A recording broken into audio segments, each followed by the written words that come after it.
तो दोस्तों मेरी ओपीडी में 100 से ज़्यादा पेशेंट आना अब नॉर्मल सी बात है। बहुत सारे टाइप के पेशेंट मेरी ओपीडी में आते हैं। कुछ को सर दर्द परेशान कर रहा होता है, कुछ से चला तक नहीं जाता और कुछ को तो इतना स्पाइन पेन होता है कि उनसे सही से बैठा तक नहीं जाता। तो पहले पेशेंट से हिस्ट्री लेना, फिर एग्जामिनेशन करना, फिर डायग्नोसिस करना और फिर इनके हिसाब से इनको टेस्ट और दवाई रिकमेंड करने में कब सुबह से शाम के 5 बज जाते हैं पता ही नहीं चलता। ओपीडी के बाद मुझे वार्ड्स में भी जाना होता है, जहाँ पर कुछ ऐसे पेशेंट होते हैं जो ऑपरेट होने वाले होते हैं और कुछ ऐसे पेशेंट होते हैं जो ऑपरेट हो चुके होते हैं। तो आज मैं आपको कुछ ऑपरेटिव पेशेंट्स की कहानी सुनाता हूँ। तो ये जो आप पेशेंट देख रहे हैं, इनके माइंड में एक बहुत बड़ा ट्यूमर है, जिसकी वजह से इनकी जिंदगी बस बेड पर ही गुजरती है और इस ट्यूमर की वजह से इनकी आंखों की रोशनी भी जा चुकी है। फिर मैं आपको 20 साल के एक लड़के के पास लेकर चलता हूँ जिसके ब्रेन में एक ट्यूमर है और इस ट्यूमर की वजह से इसको दौरे पड़ते हैं, इसको सर में दर्द होता है और हाथ पैर चलाने में मुश्किल होती है। फिर मैं आपको इनके पास लेकर चलता हूँ। इनके राइट हैंड में बहुत ज़्यादा पेन होता है और इस पेन की वजह है सर्वाइकल स्पाइन में इनकी नर्व का दबना। फिर मैं आपको फीमेल वार्ड लेकर चलता हूँ। वहाँ पर 55 साल की एक माता जी हैं जिनकी कमर में इतना ज़्यादा दर्द होता है जो इनको चलने नहीं देता। सारे पेशेंट्स का मैंने ऑपरेशन किया,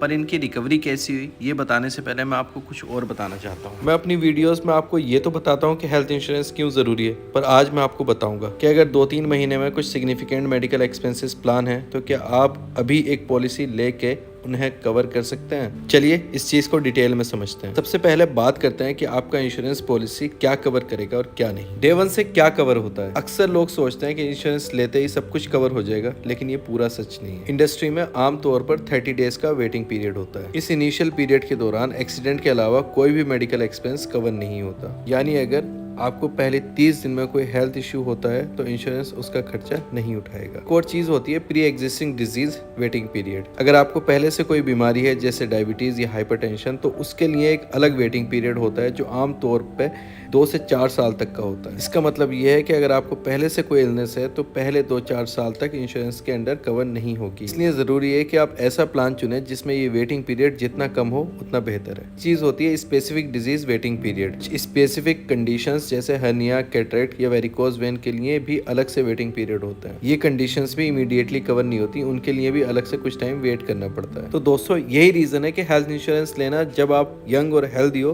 तब ज्यादा जरूरी है। आप जब पहले 2-4 साल का ये वेटिंग पीरियड क्रॉस कर लेते हैं तो उसके बाद आप अपने इंश्योरेंस का पूरा फायदा उठा सकते हैं। ये स्पेशली उन लोगों के लिए बहुत इंपॉर्टेंट है जो अपने एजिंग पेरेंट्स के लिए प्लान कर रहे हैं। अगर अब तक आपने हेल्थ इंश्योरेंस नहीं लिया है तो अभी के अभी लीजिए। कुछ टाइम पहले मेरे पास एक 43 साल का पेशेंट आया जिनको अर्जेंटली इंश्योरेंस चाहिए था, लेकिन उनके एग्जिस्टिंग हेल्थ प्रॉब्लम की वजह से उन्हें पॉलिसी मिलना मुश्किल हो गया। अब आजकल हेल्थ इंश्योरेंस लेना बहुत आसान हो गया है। 300-400 रुपये हर महीने खर्च करके 1 करोड़ तक का कवर आप ले सकते हैं और अपने परिवार के लिए एक सिक्योर फ्यूचर इंश्योर कर सकते हैं। तो वीडियो के डिस्क्रिप्शन में एक लिंक है जहां से आपको 51 से ज्यादा इंश्योरेंस से कंपेयर करके खुद के लिए बेस्ट प्लान चूज कर सकते हैं, वो भी 25% तक के डिस्काउंट के साथ। और तो और अगर आपके पेरेंट्स को प्री इमरजेंसी के समय में सपोर्ट चाहिए तो आपको 30 मिनट क्लेम सपोर्ट सर्विस मिलेगी और एक डेडिकेटेड रिलेशनशिप मैनेजर भी हमेशा आपकी मदद के लिए रेडी होगा। अगर आपके पास एग्जिस्टिंग डिजीज जैसे डायबिटीज या ब्लड प्रेशर है तो उनके लिए डे 1 से कवरेज का ऑप्शन भी अवेलेबल है। तो दोस्तों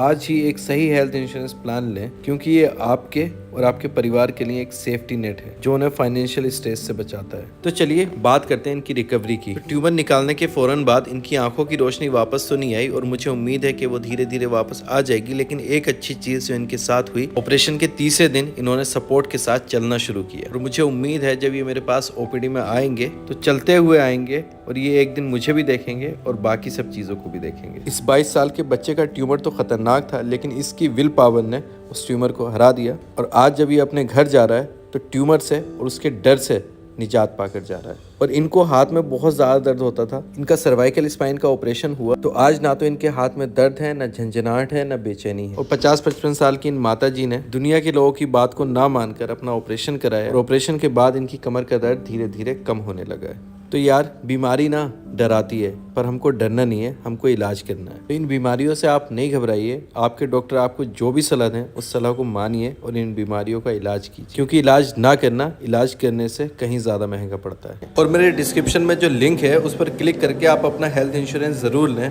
अपना और अपनी फैमिली का फ्यूचर सिक्योर करें।